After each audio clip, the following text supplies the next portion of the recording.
Hey folks, quick one and I'm out of here. One more Poolside Postulations. I've got the speakers going and I'm listening to webcasts and people still talking about Epstein. And then something occurred to me.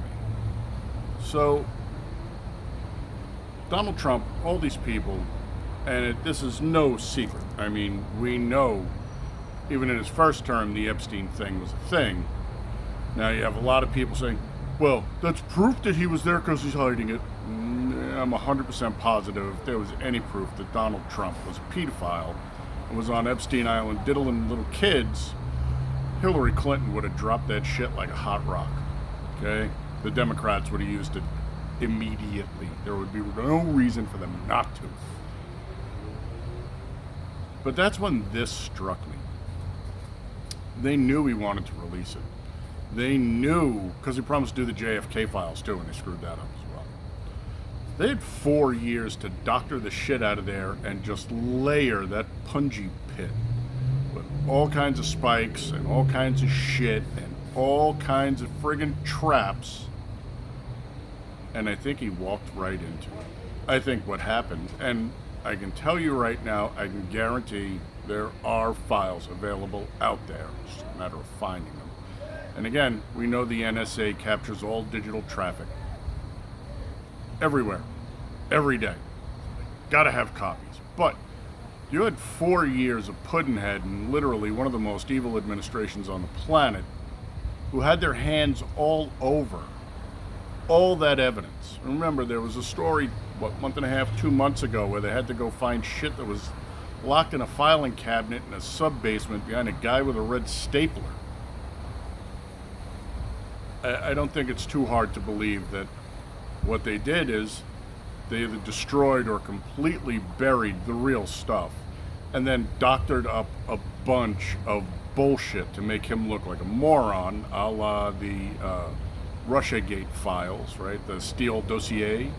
Remember, they doped that up too. That was completely fake. So I don't think it's unreasonable to consider that they laid a trap for him and he walked right into it. Because remember, the Big Orange is pretty narcissistic and pretty full of himself. Hubris is not his main characteristic. And then when they finally got their hands on it and nobody really bothered to vet it before they opened their mouth, and then they looked at it and they were like, oh, fuck, this is all garbage. All this shit is bullshit. There you have it. Now, again, you'll never see the Epstein files, the real ones. They're probably out there, but even if you released them, nobody wants to believe them. And this works perfect. Again, it's like a horrible episode of a shitty TV show. Yeah, we keep falling for it. We keep living in TV, digital wonderland bullshit. Anyway, that's what I got. Think about it. Let me know if you think I'm wrong. Get back and let me know. But I'm about 99% right now sure that they laid the trap for him. He walked right into it because the man's...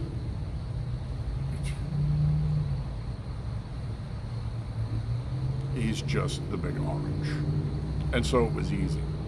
And remember, his other guys were all chomping at the bit, and Comey's sitting there smiling like the cat that ate the canary because you know what? Guarantee that motherfucker was in on it too. Has to. Has to. Joe Biden is probably the only one who's actually innocent in all this bullshit. Although Joe Biden isn't innocent of a whole lot of things, I think his dementia kept him out of the loop on this one. I could be wrong. He might have auto-penned the authorization for it, but I don't think so. And trust me, I'm not a big Joe Biden fan. All those people are evil. I just don't think the Big Orange is as evil as the left wants him to be, and I don't think he's as brilliant and smart as his fan base thinks he is either. Leading us to this. Trap, walked right into it, didn't bother to check for a tripwire. Bouncing Betty right to the face. Okay? Thanks for coming by. Putting some eyeballs on, people. Love you. Big three. I'll catch you on the next one. Adios.